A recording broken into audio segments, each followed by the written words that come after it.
she's an international relations major as of right now. I don't know what she'll be 3 months from now, but that's what she is now. So do you want me to tell my whole story, or just who I am? Sure, just a little bit, yeah. Doesn't matter, Right. She was diagnosed when she was 5 months old. She has had a really wonderful life so far. She's been very healthy, hospitalized not very often. Right, Carolyn? Not very often. She, what can I say? She was an athlete in high school. She ran track and field. She also struggles with arthritis, so she has kind of a double whammy. She is currently in a clinical trial. She's in the Lumacaftor clinical trial right now. She started at the end of the summer. And she does well. I could go on and on, but I don't want to monopolize. So. I'm Laura Anderson, and I also am a CF parent. I have a 20-year-old daughter who's a junior at Elmhurst College studying nursing. So she's very into her studies, and I can't wait to give her the handout from the talk from the doctor a little bit ago. She's going to be all over that, and I'm excited to see all that. She also was a runner, track and cross country, and she ran all through junior high school, and freshman year of college. She stopped running because of her nursing classes got in the way. She runs occasionally, just not on the team. She's been pretty healthy. The last few years, about once a year, we go in the hospital for a tune-up. Just got out not too long ago, a couple weeks ago. But she's been relatively healthy and very active. So we found out when I was pregnant through an ultrasound. So we knew right off the bat, and we started with therapies and drugs right off the bat, which I think helps keep her healthy. So my name is Lisa Green. You already know that I have 2 children with CF. My son Jacob is 15, daughter Casey almost 13. And I have to say the exercise thing is a really big deal. I mean, with Jacob, we got to a point where one of the doctors had said on our team, oh wow, new baseline, like new lowered number, right? And of course, the mommy heart just dropped to the floor. But so we're like, okay, well, you know what? But we're just going to keep on trucking. And then my son got into junior high sports, which is really intense, much more so than at elementary age. And he was doing basketball. He went from basketball like every day, all the games, and then he went right into wrestling. And his lung function jumped like 10%. Let's story like Emily. So we're sold on the exercise thing. And the same thing happened with my daughter, actually, although we didn't get new baseline. But with her, because hers was kind of lower than my son's anyway. But same thing with her. She got into really intense sports, taekwondo and baseball or basketball, and now she's into volleyball. And we saw a really big increase with her as well. So, they went through a period of time where they were hospitalized, like about every year, a couple times, maybe twice a year. But we have gone without hospitalization, knock on wood. I don't want to curse that deal. For probably a couple of years now. I think the last one was a couple of years. So anyway, so that's our story, and glad to answer questions. I'm Emily. I'm a Pisces, and I have a G5 California mutation. I spoke earlier, for those of you who slept in. 31 years old, and I have cystic fibrosis. My name is Alita Downs, and I guess I get the winning prize for having the oldest children in the group. My son is 44. In fact, he was the picture in the presentation of the gentleman with the little boy and the dog. And then my daughter is 37, and she has 2 children. And through the miracle of with what they do with in vitro, she has a daughter that is 9 and a son that is 5. And she is working towards her nursing degree, gone back to school after having her children, and She had her first degree in psychology and then decided to, after her children were born and after her son was about 4 years old, decided to go back to nursing school, and she will graduate this December with her nursing degree. And so my son was diagnosed at 3 months, and my daughter was diagnosed at 6 weeks because of having had my son. She was then tested.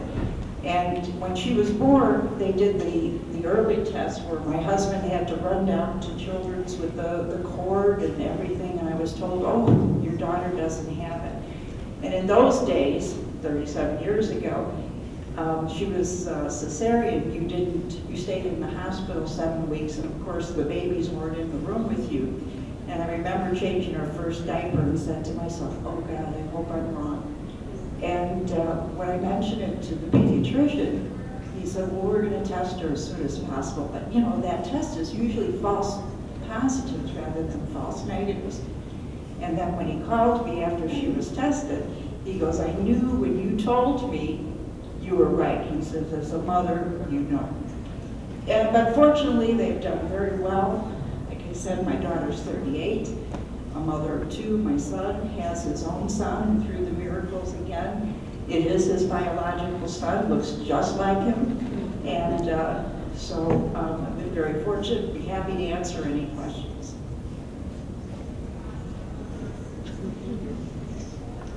Lloyd Gosselin, I'm the father of Samantha, who's 10 now, with CF. She was diagnosed when she was about 3 months old. She was our 3rd child, so, you know, we kind of were really surprised, and even when my wife introduces herself, she's Hispanic, and, you know, they always said, well, it's not really a Hispanic. People that carry the gene, more Caucasians like myself, so I'll let Maria tell more of the story. Nervous. What you said really struck me, because when Sam was born, I started noticing, because she's my 3rd baby, and I was breastfeeding, that her stools were never normal. They were very abnormal. They were green, and I picked the mucus out of them, and sometimes they were white, and this went on for about 2 months, and she seemed like even though she ate and ate and ate, she always looked at me like she was, like something was wrong.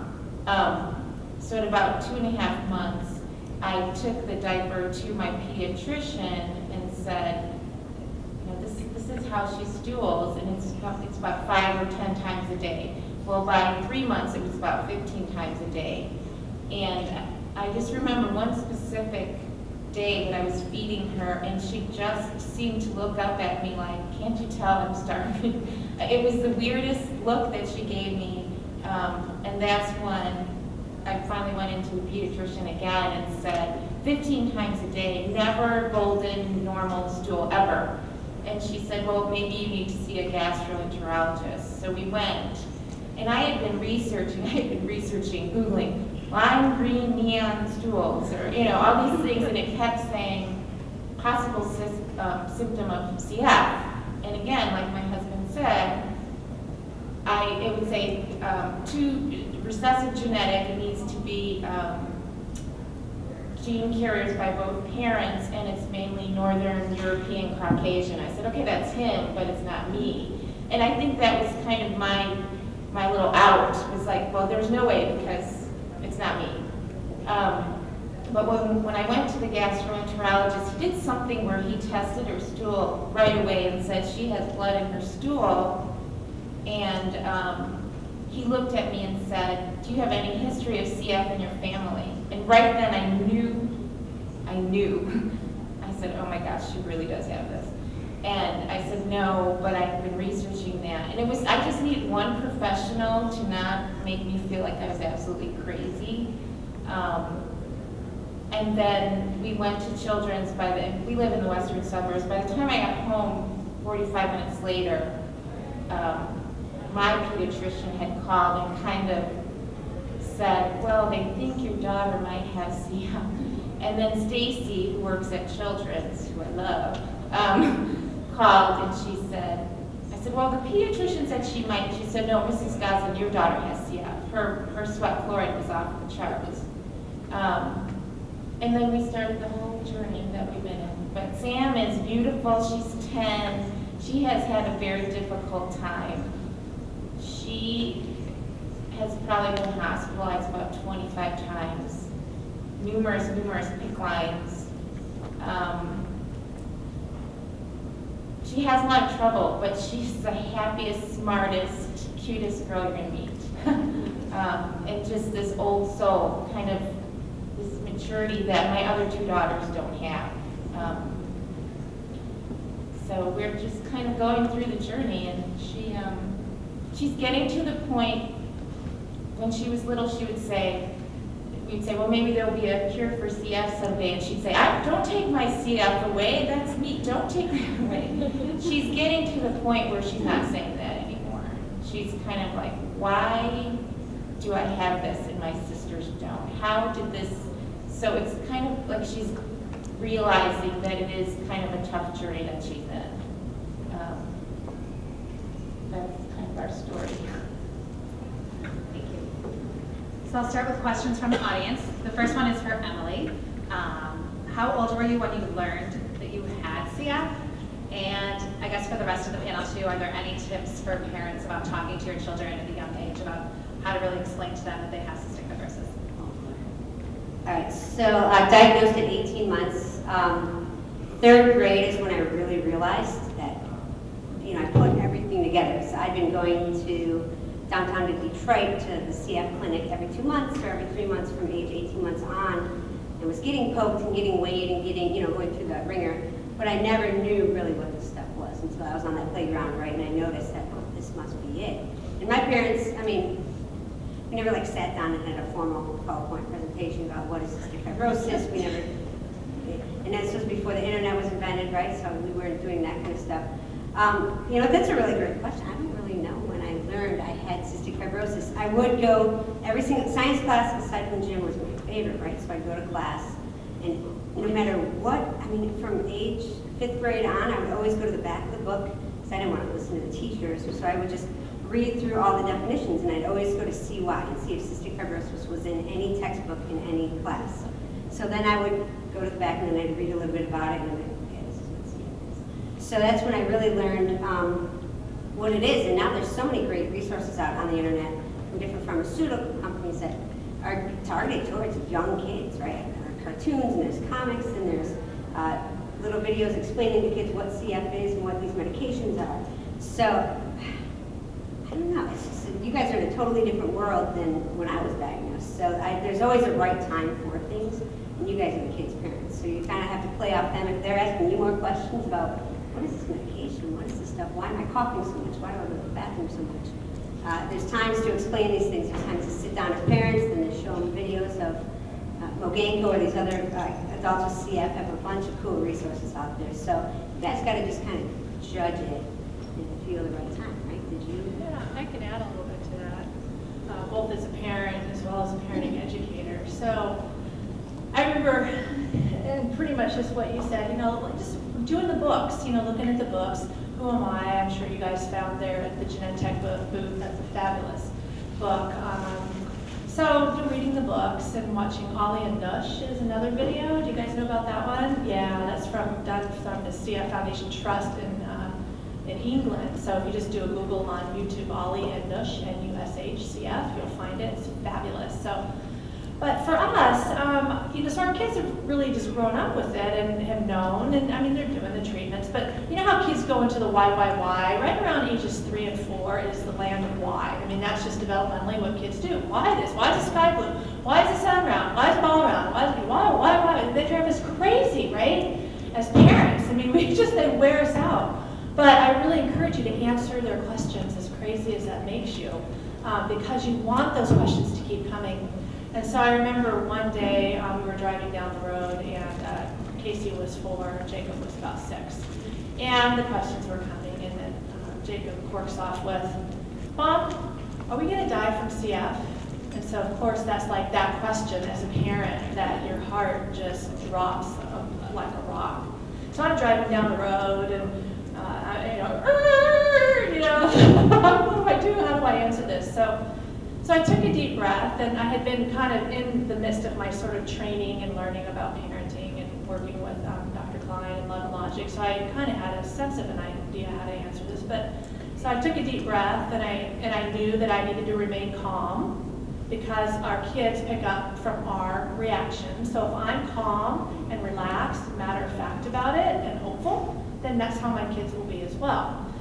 So I took a deep breath, and I said, well, Jacob, yes, as I'm driving, you know, some people do die from cystic fibrosis.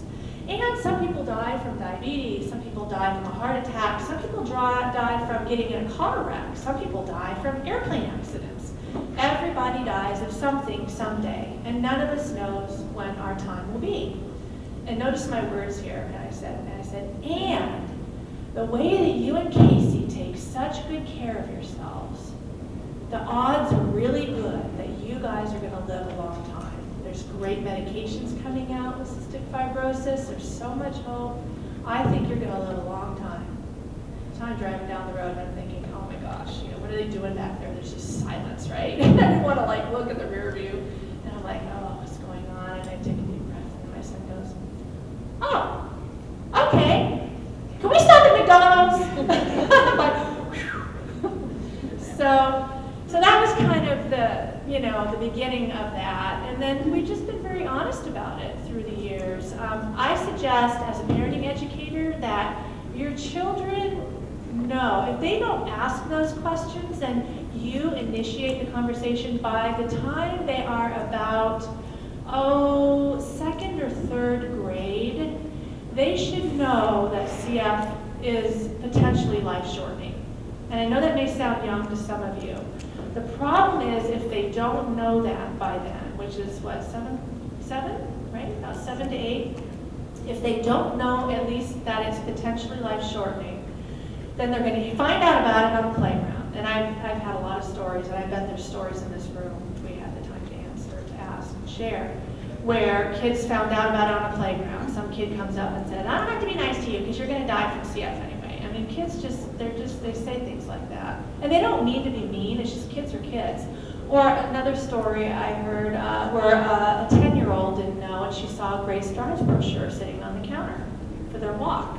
So she read it, and that's how she found out about life expectancy. So it's a good idea to just be open, ask questions. Remember, we talk about choices and questions.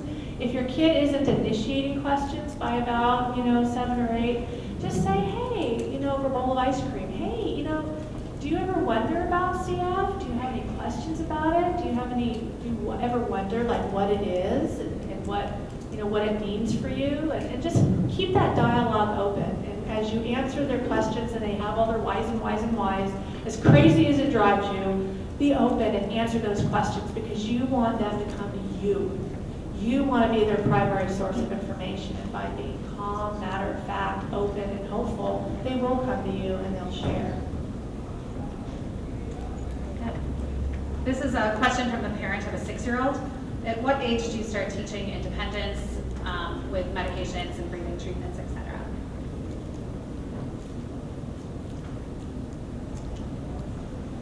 I'll tackle this.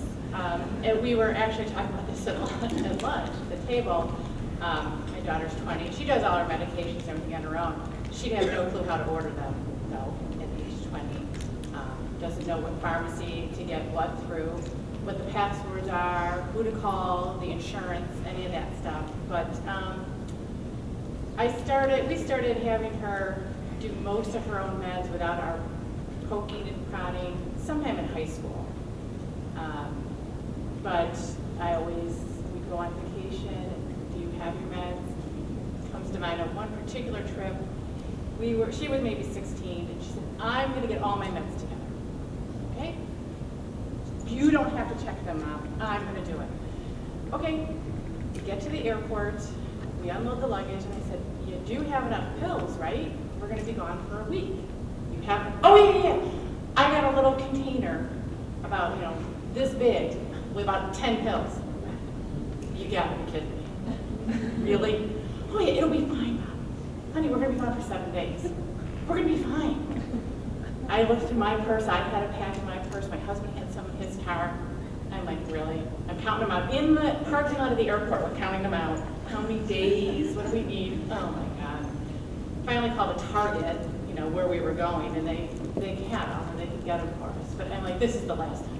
This is the last time you're taking care of your meds. Well, now she's off to college, and I assume she lets me know when she needs them. She does let me know, and I assume she hasn't lapsed. But so I think you got to see how your child is and how independent they are, how responsible they are, but always have a backup plan. My word of advice. Don't let them, you know. I have an answer, but I don't want to monopolize it. I'll go through So Samantha now, like I said, is about 10, and when she was 9 months, she had a G-tube put in, so she gets night feeds. And so right now, what she's been doing, pretty much every night, she gets her G-tube stuff ready. She helps me with pretty much every single thing that we do. She gets, you know, a vitamin and Zantac put in her tube. So before she goes to bed, she puts all that stuff together, washes her hands really well, puts her breathing stuff together. So she's been doing that now for about 6 or 8 months. And then this summer, Maria bought her a little kind of glittery pink pill case. Brought that to me at the store. Oh, she brought it to her at the store. So she takes her enzymes now, like when we're going out for dinner and stuff, she always makes sure she has them. It's nice to have her doing all that and helping out, but you know, we still kind of keep an eye on her to make sure that she doesn't miss anything. Yeah, her enzyme case is this pink, shiny, sparkly, blingy case with the multiple little boxes for the days. But I remember when Sam was 2, and she had a PICC line in, and they were giving her antibiotics. She was 2, and the nurse said something, and she said, heparin. Like she knew that was the heparin coming next. And she, you know, started learning the saline antibiotics, saline heparin. She's always been very aware of kind of what her routine is. And it took her a long time to finally start taking her enzymes by herself, but it seemed like right when we were about to give up of her swallowing them without the applesauce and the beets, just one day, I think we tried the Tic Tacs a couple times and it didn't seem to fly, but one day, I swear it was a God-given gift, she just started swallowing them, like big pills, swallowing the enzymes, and I thought, I don't know how that happened, but it happened, and from then on, she was fine. Some of her friends are amazed by how she can, and adults, and I am amazed because I cannot take pills the way she can, where she gets her little, you know, vial of pills and just downs them all in, 30 seconds. They're all gone. I'm done. So I think it's just the routine. She knows that's what she does, so she does it. All right, Emily, did you ever go through a period where you didn't do your therapies and didn't care? If so, what age? And also, if so, how did you get out of that? This is being recorded. Because I need to escape my way through this question. Not really, which is cool. The biggest problem was when I was playing in that band, is when I had just begun to live on my own. I lived with my brother for a little bit in an apartment in Detroit. Then I moved on my own, and then I'm playing in this band until like 2 or 3 in the morning. So there was a little bit of missing going on. Not a lot, just a little, and the repercussions were not good. That was when I was absolutely my sickest in the hospital, the most I've ever been in the hospital. So the whole lifestyle change, is a good word, good 2 words there. When I started exercising, eating a better whole foods-based diet, and then making the medications the forefront of my treatment. So there's a couple years where I wasn't amazing, but I pulled it together when I realized I don't want to be sick anymore. So running, exercise, and adherence have been the game changer in my life. So would you say that natural consequences helped you learn the lesson? That's right, natural consequences. Choices. Very good. How did you deal with this following situation? Have you ever had to deal with teachers who are not on board with CF and made your child feel isolated or different in the classroom setting?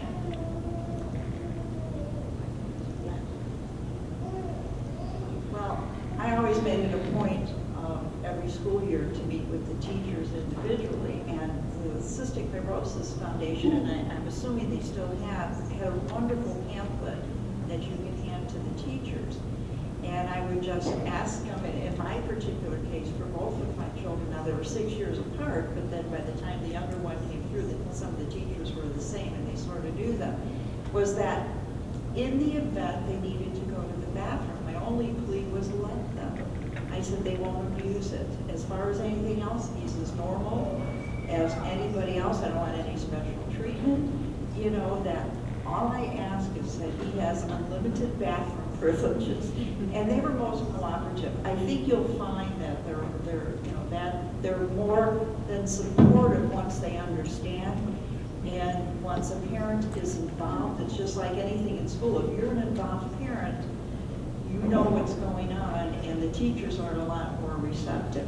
So that was always my thing at the beginning of the school year, was to make it an official appointment and just discuss that, and I never had any issues.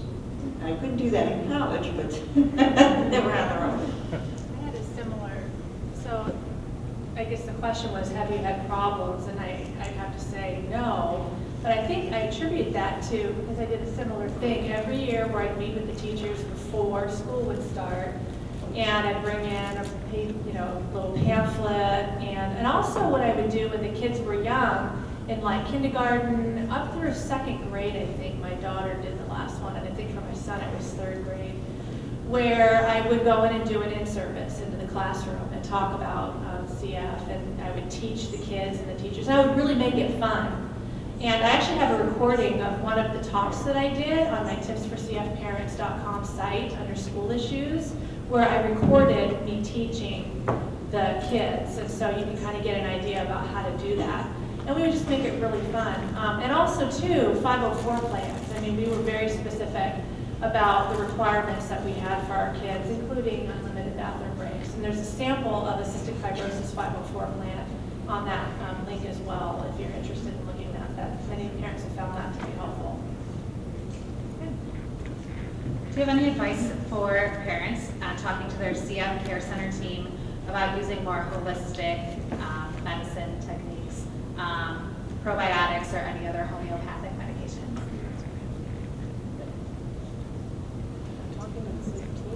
Yes, I'm talking to your care center team.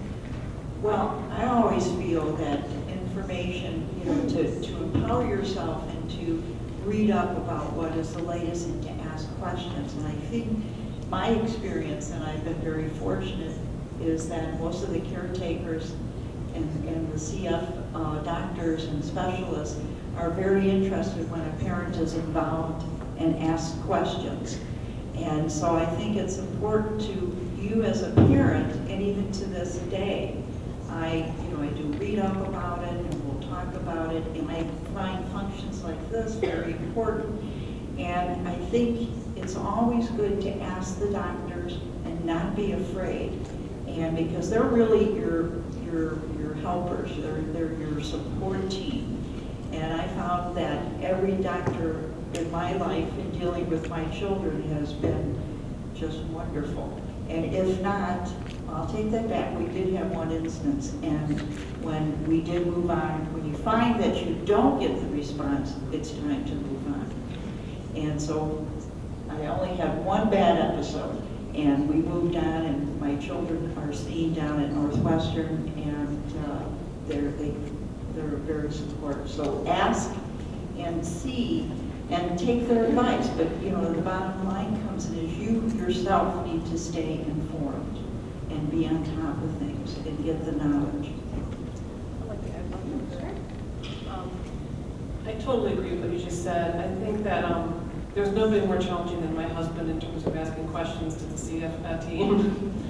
And he has approached the subject of complemental and alternative medicine numerous times with them. I think if you do choose to seek alternative therapies, you should do so very carefully and be very sure of who you're seeing. We did take our daughter at one point to, I think he was a doctor. I'm not even totally sure. And it wasn't a great experience. So I think, you know, it's great to ask questions, and I think everybody in this room should be doing it all the time, but just be mindful of where you go with that information. That's all I'm going to say about that. Great, this is a question for Lisa. What are some good ways to deal with homework in addition to the CF routine?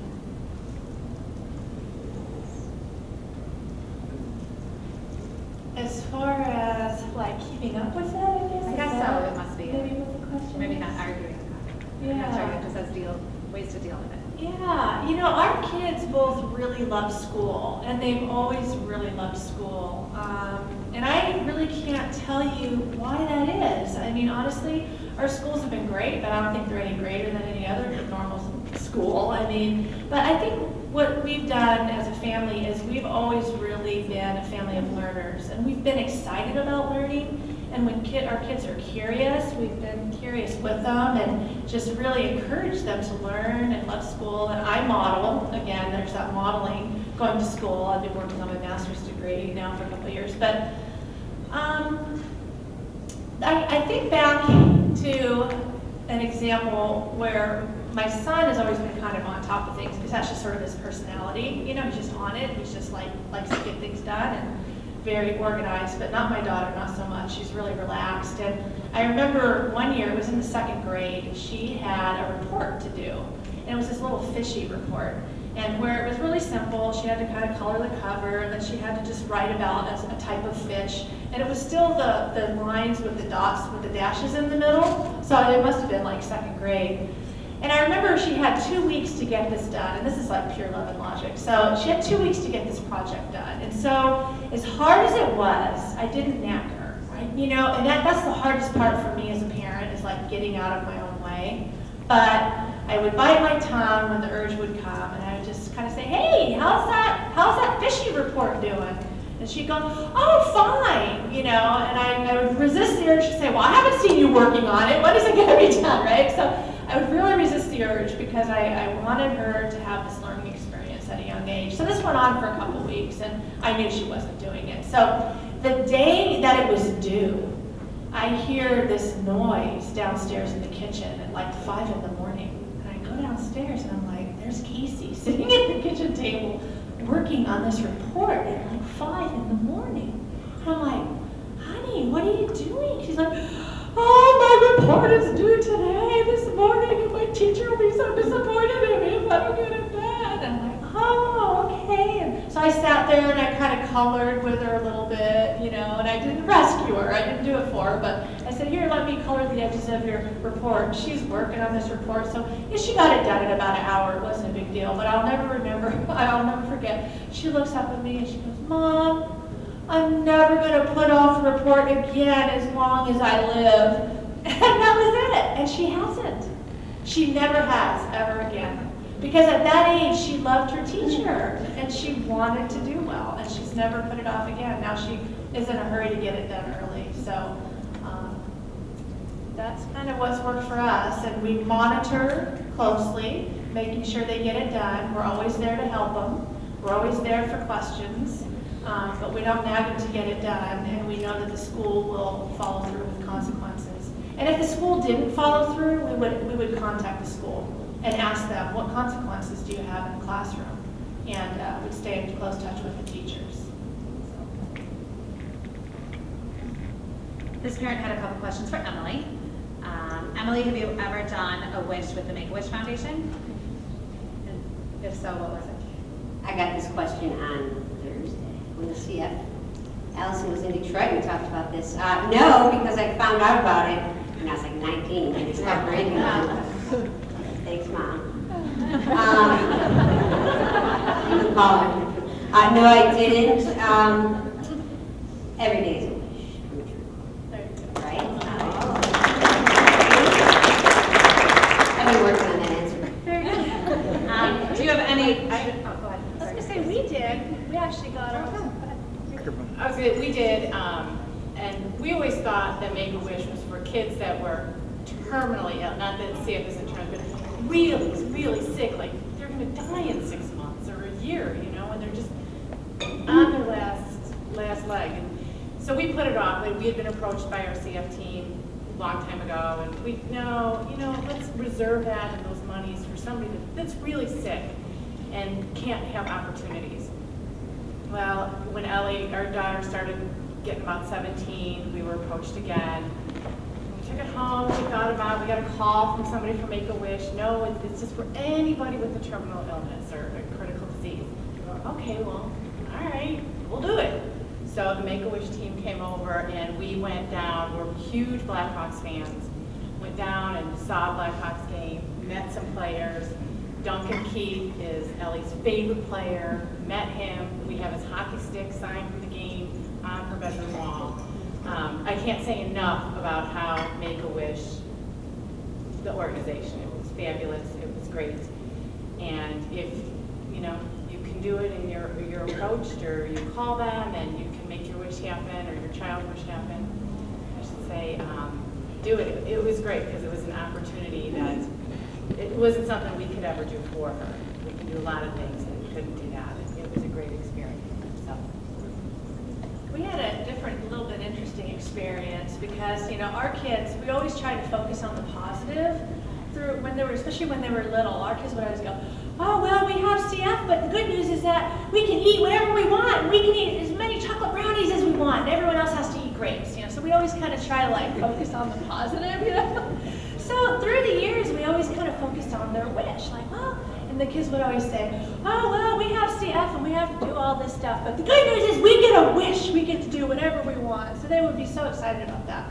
So we dreamed about Barney, you know, meeting Barney, and we dreamed about meeting Hannah Montana. I'm kind of glad that one didn't pan out. You know, dreamed about Justin Bieber. I'm saying, you know, they kind of change every other week. What's the flavor of the week? So finally, when the kids were old enough, we applied at Make-A-Wish and we got rejected. They are actually declining now on cystic fibrosis because, I don't know the whole backstory, but we were, so it was the weirdest thing because it was like good news, bad news. The good news, or the bad news is you got declined from Make-A-Wish. The good news is because you're too healthy. And so how do you deal with that as a mom who's had their children dreaming about their wishes all these years, right? So we did get our wishes granted by Kids Wish Network, which is a different wish organization. And my daughter got to meet, her wish was to meet the cast and crew of NCIS. How many of you are NCIS fans? Anyone? Okay, a couple hands. So cast and crew of NCIS down in LA. They're like a mystery show or whatever, kind of like CIS. And then my son got to meet the Seattle Seahawks. So he met the Seahawks and we got all kinds of stuff signed, kind of like a little bit like your wish. And so it was an incredible experience and I highly recommend it if you are able to do that. So incredible time of our life to do that. Yeah, I met with the Make-A-Wish Foundation in the Chicagoland area not too long ago, and they are working on looking at the CF guidelines. I think they're working with a couple CF doctors. Before, I know everyone was granted a wish, and now they've changed it kind of based on FEV1s and whatnot. But they are in the midst of looking at all of that, so it's something you can talk to at your individual care centers. Over the next year, there should probably be more of an answer. They're a great organization. Yes, so they are. they're absolutely fabulous. Emily, do you have any joint or bone issues with running? Yes. I'm actually working on an injury right now. I have osteopenia, right? So that's the precursor to osteoporosis. I'm not like Sally Field, once monthly Boniva. That's very personal. Like Sally.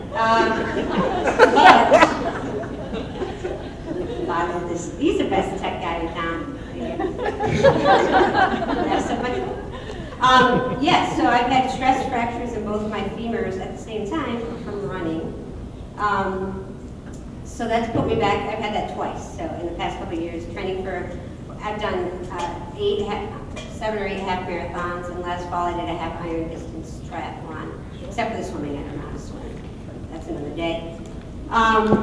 But yeah, and also I've had Achilles tendon issues, and just 31 days ago, a tendon in my other foot, which I was on a course of Cipro. We won't get into lawsuits now, but there are some, unless any of you are lawyers. There is, with Cipro and Levaquin and all these quinolines, those drugs, yep. There are some tendon issues, so I was still training and running and cycling because I'm training for another huge race next month. And I came up with some foot pain, and then it didn't go away. It was definitely a tendon problem due to the Cipro course. So now I have to take it easy. It's like a double-edged sword. Cipro, obviously I needed it because I had sinus infection and we didn't want a lung infection to pop in. But also like running keeps me alive and cycling keeps me alive and it makes me happy. So it's kind of like every time my doctor says Cipro, I'm always like, no. And it's the only thing I can take. So I have MRSA, I had Pseudomonas, and it's the only thing that will respond. My bugs will respond to. So, yes. I mean, running and cycling is saving my life, but it's also an added frustration when I'm sidelined. But I'm still cycling and I might start running again tomorrow. Got 3 weeks to train for a half marathon. So yes, I'll have another puppy on me in October. This is for the whole panel. How much do you push your child when he or she says that they don't feel good, but without any obvious signs of illness? Do you make them go to school and their practices? Do you give them a break? What do you usually do? My daughter hates it when I tell the story, but I'm gonna say it anyway. One of the things the best piece of advice I got for Sophie when she was born was by this doctor that came in and said to me, she is a normal child who happens to have CF. That's like my mantra. I've always treated her like a normal person who happens to have CF. And I think it really paid off because, when she would like complain about something stupid, I treated her like my other daughter who didn't have CF. Get up, get going, do what you have to do, keep going. Don't ever use it as an excuse. I never let her do that. And I think that helped her because then she normalized herself with her peers. And I'm sure everyone on the panel here agrees with that, right? Absolutely. Yep. With our kids, their kids are funny. They'll work it. They will work it for all it's worth. They don't want to go to school. I'm sick, right? So the way I always set it up was from the very beginning. So those of you with young kids, set it up this way. It's like, okay, when you're sick, this is what happens. You stay home from school. You stay in bed. There's no TV. No video games. There's nothing. Now you can read books. You can read books. You stay in bed. You can get out of bed to go to the bathroom. Water's right here. You can get up and eat, but that's it. Because when you're sick, you need to sleep, you rest, you relax, you heal. And that's really worked out well because, when they're working it, 5 minutes, they're done with that. They don't want to do that. But if they're really sick, that's all they want to do anyway. I found with my kids, if they're really sick, then they don't care if that's the guideline. And so I know, like with my daughter, she'll kind of try to pull it more than Jake. I'm sick. Okay, great. You know the rules. After about 10 minutes, never mind. I feel better. Oh, okay, great. Miraculous recovery. So that's worked well. And sometimes I'll say, well, so how about this? How about if you stay home for a little while, and then if you feel better, I'll bring you in.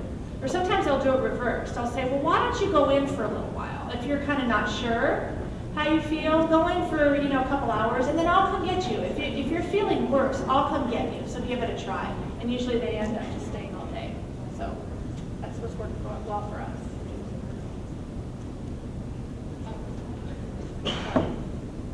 But I found sometimes that they are sick before the symptoms don't always show up.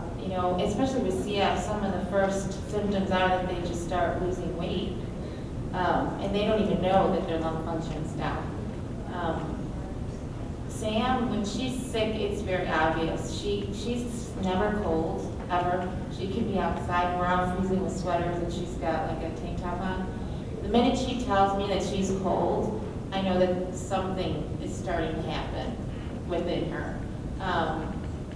And she tends to, I don't know if it's because she's not a huge eater, she never has been a huge eater, but when she tends to get sick very quickly, because I guess because she gets dehydrated very quickly. So it all happens fast. But she loves school so much that I know that she's sick if she's saying that she doesn't. It's just very obvious. She's like a flower. She just kind of will go and wilt, and then it's, a quick process. But I do agree that we need to treat them just like everyone else. That is really important. But I also think that sometimes are very valid, their statements are very valid when they're telling you, even before the symptoms, they kind of know their bodies when something is not going right.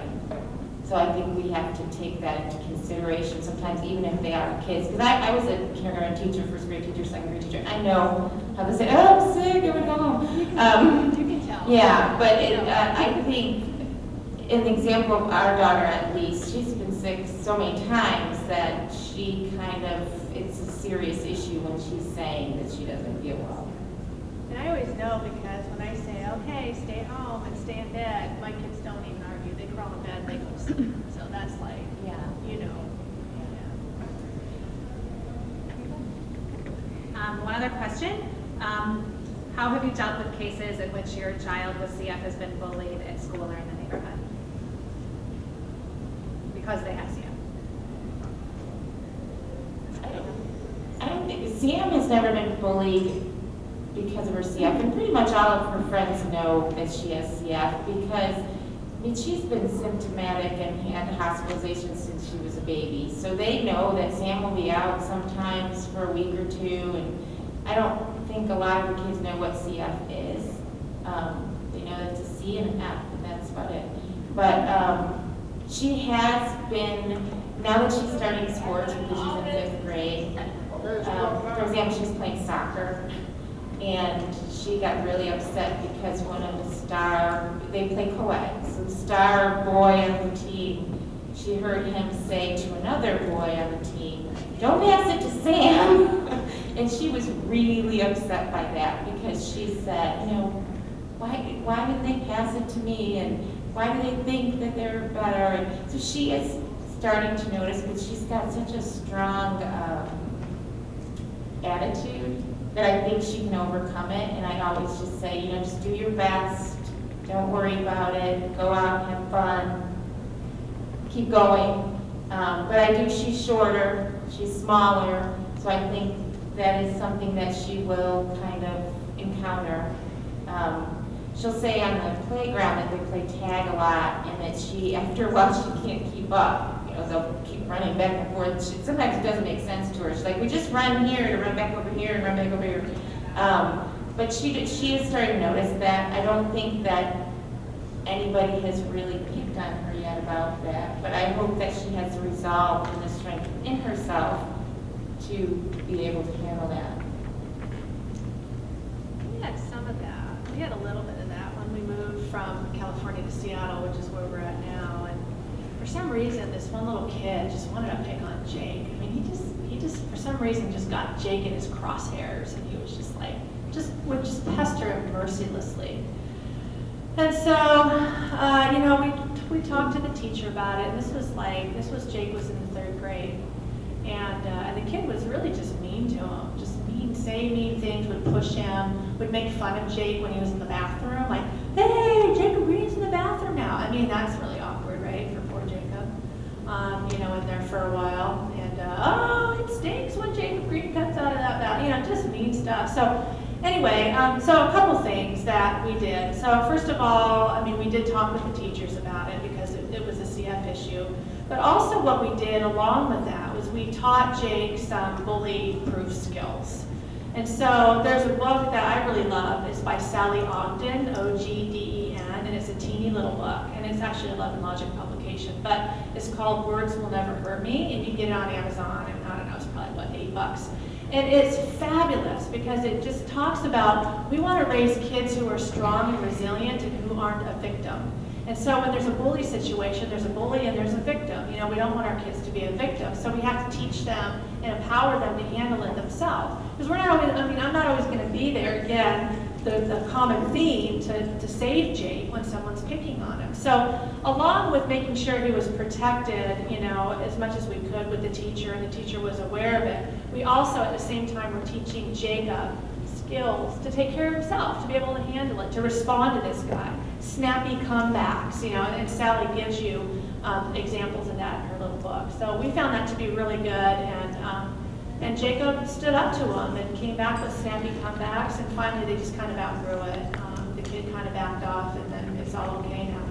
And the kids would sometimes come to Jake's defense because they knew he had CF. So we did training in the classroom. And so when you do that kind of training, the kids don't backfill a void with stories. And so that was an important piece of it as well, is just being really open about CF and what that means. Any other questions from the audience for our panel? Go ahead, Maria.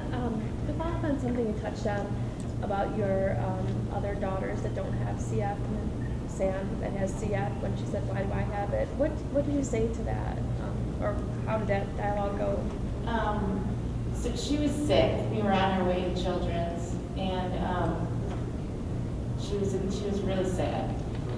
And she was sitting behind me in the car, and she said, why did God give me CF and not my sisters? Which honestly, I was, already stressed because she had been for a week at home sick. And it almost made me just instantly cry, honestly. But I turned to her and I just said, because he knew you were strong enough to handle it. And that must have been the perfect answer for her, because she was okay with that. I'm sure I'll get that question again and again and again. And I think I'll give you the same answer again and again. It is hard because she's our youngest. She sees that my other two daughters are tall like him, 5'8", the other one's taller than me. And she sees that she's shorter. She sees that, they can go and run and run and run, and she sees the difference, and she's a smart girl. So I'm sure I'm going to get a lot more of those questions, and I hope that I could just answer her in a positive way, but also a way, because she is so in tune that she knows that I'm not just trying to snow her. Right. That I'm trying to give her an honest, positive answer. And hopefully I can meet up to that challenge. But that's what I did say to her. Okay, thank you. We actually, our 4-year-old asked us that question, and because she has a younger sister, like, why do I have to take enzymes and why doesn't she? And we said, well, because you have CF, and that's, we're pretty honest about it. And we use analogies like, well, she has brown eyes and you have blue. Like, God just makes everyone a little bit different, gives people different strengths and different challenges, and kind of, it is what it is. Yes. So. And you just reminded me of something. I did, not that day, but another day, I took out, when she was a baby, and I was trying to research like crazy, and I'd spent all the time on the internet. I don't do any of that anymore, but I made one of the charts where you show the percentage, the bodies, and Right. who's carrying, who isn't, and I took that out and I showed it to her. Okay. And she actually got it. She drew something similar back to me. So she said, so you mean this and this and this? And I said, yes, that's exactly. So I think they can handle it if she's 10 now. I wouldn't have done that when she was 5, but at least our Sam deals with kind of the straightforward approach, but I think that's because that's the way we kind of are with her. So that worked. And it was a very simple drawing of the 25%, 25%. Right, I know which one you're talking about, yeah. I had a similar question with our son, and I would say, well, Henry wears glasses, wear glasses, your eyes are perfect. Oh, yeah, that's right. And it boils down to attitude. And it's teaching them,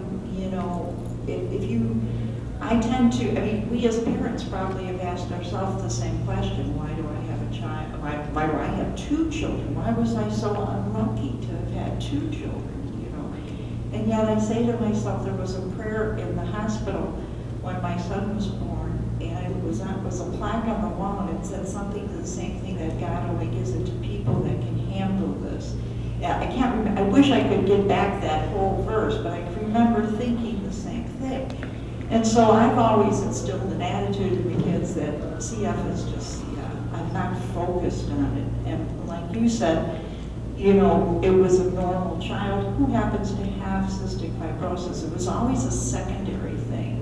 And I think if your attitude at home is positive and you reinforce the love and the normal activities and focus on what else has to be done as a secondary thing, that attitude carries through. And, that's what I could share. Thank you. Any other questions? Thank you to our panel. I appreciate your insight and wisdom. Sharing your story with us.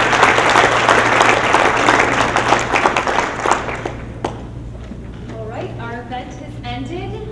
We just want to say thank you so much, everyone, for coming. Thanking our event sponsors, all the care centers, the Lori's Children's Advisory Board. Thank you so much.